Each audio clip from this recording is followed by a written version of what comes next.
Okay, so let's face it, PrusaSlicer and all the other slicers, they've got a ton of options when it comes to infills. But what do they mean? You've got everything from cubic to honeycomb to the weird lightning infill that no one seems to have a real reason to use. I actually have one. Making models, okay? Everything on the miniature scale when you want to not have a lot of material invested into it. Yeah, they're perfect for it. But everything has its own strengths, its own weaknesses. Let's go ahead and get into what each one does. But before we do that, so what does infill actually do? Well, infill is the internal support structure that your models have. And besides the internal support structure, it's really going to affect your strength, your weight, the flexibility that you have whenever you are dealing with TPU. Before we jump into patterns, let's just get a real quick primer out here. Infill density controls how solid the print really is. The infill angle determines the direction of the internal lines.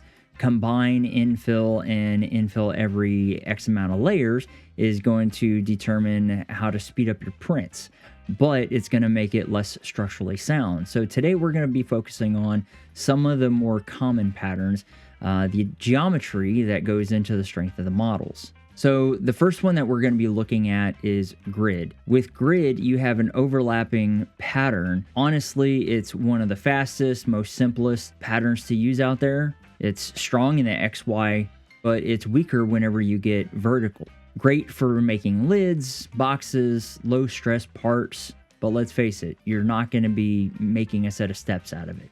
The next up, we have rectilinear. Yeah, I know it sounds weird, okay? Just go with me on this one. It's going to be the fastest infill that I have found, but it's also the weakest. It's perfect for draft prints when you need just to have a test fit. Next on the list is going to be Gyroid. This is one of my personal favorites. It is strong in pretty much every direction. It has great balance, strength, weight, speed. It's ideal for bracelets, tools, functional parts, but it does consume a lot more material than, say, grid or cubic. Next one up on the list, cubic. A true three-dimensional structure inside your prints, consisting of strength in all axes, okay, the X, Y, and Z. It's perfect for load-bearing parts if you're making anything that you truly really need to stand on. Like a set of steps. By all means, please don't go out there making a set of steps out of 3D printing. It's not going to work for you. Unless you're going to be utilizing Honeycomb. The Honeycomb is a classic look. It is strong. It has clean geometry. It takes a bit longer to print, but it is great for cosplay and structural shells. Next is the Archimedean chords. Has a smooth flowing line on the inside, visually pleasing. It's also great if you have transparent filament, if you want to have some sort of pattern on the inside. This one allows a lot of light to come through, but it's not great for strength, okay? It's pretty much used for decorations and aesthetic prints. And lastly, the Hilbert curve. It's great for that top layer support, fantastic for smooth surfaces like lithopanes and lids. Let's go ahead and head on over to the build plate and actually how to choose the infill itself, because if you don't know where to find it, you don't know how to choose it. All right, so on the build plate, I have the infill sample pattern, and as I drag down on the right side of the bar, I can now see the infill itself. If you want to select from the different patterns, you go up to print settings, or you can hit Command 2 on your keyboard, head on down to infill, and then under infill, it is defaulted at 15%, but underneath that you have the fill patterns. Now, there are a lot more different infill types and patterns to choose from.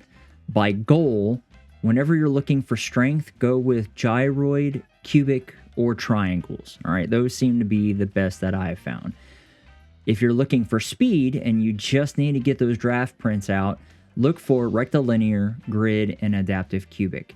For aesthetics, definitely go with the Honeycomb or the Archimedean chords. I really, really love those two. And for those smooth tops, go with the grid or the Hilbert curve. Now, if you want stronger parts, add perimeters before adding more infill.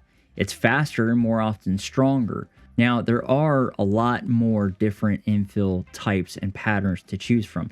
Now you can just pick the right pattern based on the strength, the speed of your print, and the best use case. And remember, don't forget to slice smarter. I'll see you next time.